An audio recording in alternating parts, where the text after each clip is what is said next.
Hi, good day, brothers and sisters. Today, I will be sharing with you how to use Zoom for virtual meetings, assemblies, and other online events. So dahil marami po tayo ngayong mga virtual events, especially sa BCBP community, kailangan nating mag-adapt and matuto po na kung paano gumamit ng mga platforms tulad ng Zoom and other web conference tools and platforms or apps para mas maging seamless and smooth ang ating mga assemblies, mga breakfast, action group meetings, and yung iba pa nating mga events. Ngayon, siguro curious po kayo kung paano mas magiging madali at paano mas magiging maayos ang ating mga events. Kaya, create po natin itong tutorial na ito sa paggamit ng Zoom bilang madalas na ginagamit na platform. Although hindi po natin nililimit sa Zoom lang ang platform na pwede nating gamitin, pero ito nga po yung naging staple na or yung usual nating or nakasanayan nating gamitin in the past months. Kaya ito po yung focus ng ating tutorial for today.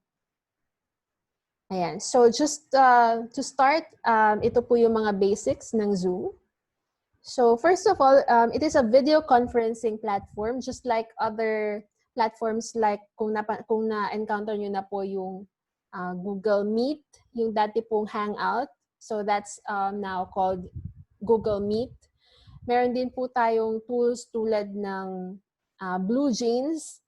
Meron din po tayo syempre yung mga video conferencing tools for webinars. And yung iba pang mga ginagamit natin like Messenger, may mga video tools din po sila. Ayan. Pero ito pong Zoom is really parang tinatangkilik po siya worldwide and even here in the Philippines dahil napaka-user-friendly din niya and even for free, magagamit po natin siya. So it's available at zoom.us. Yan yung link po niyan. So later I will show you the website itself.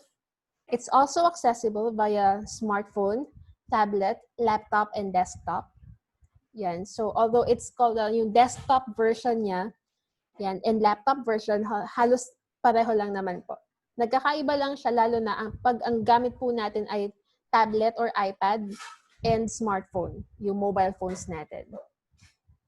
So first, ayan, simulan po natin yung basics on how to use Zoom on your computer. So later, papakita ko sa inyo yung screen ko. So I'll be sharing the window. Yan. Pero before that, yan, share ko lang din sa inyo yung mga plans and pricing for the Zoom application. Ayan, so let me just zoom it in. So ito pong basic plan is for personal meetings. Free po siya. So you can sign up using your email address. You can host up to 100 participants. Pero you can only have a meeting for 40 minutes, 40. Yan. So, napaka-bilis lang. Although kung mabilis lang din yung meeting mo, yan, you can just take advantage of the 40-minute time limit yan, for your group meetings. Pero unlimited number naman yung meetings. And you can start all over again if you want to. Pero yun nga, paputol-putol siya. You still get access to these other features like video conferencing, web conferencing, security. Although yun nga, downside is you get to only have 40 minutes.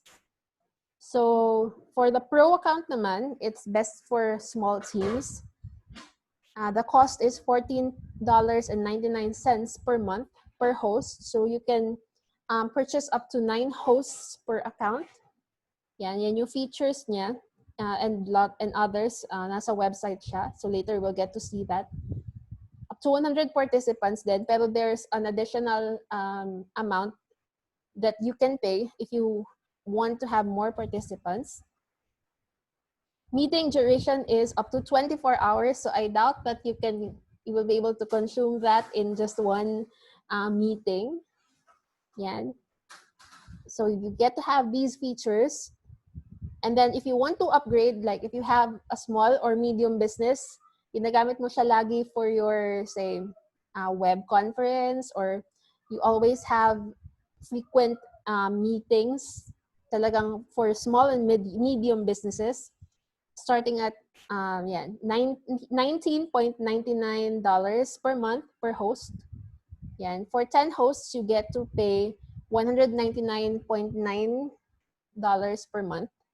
So mas marami yung participants niya, 300, and you get to have these other features. Yan. And for an enterprise naman, large enterprise, so it starts at $19.99 per month per host. For 100 hosts, $1,999 per month. Yan. So, hindi po ako endorser ng Zoom, pero yan, just for our info, ito po yung mga features ng different prices for different Zoom accounts. Ayan. So let's start. Let's start navigating the computer version of Zoom.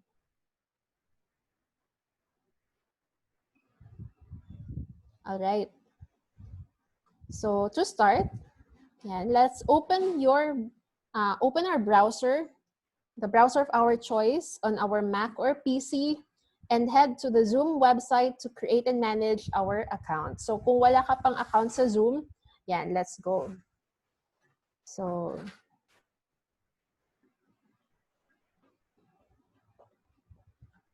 wait.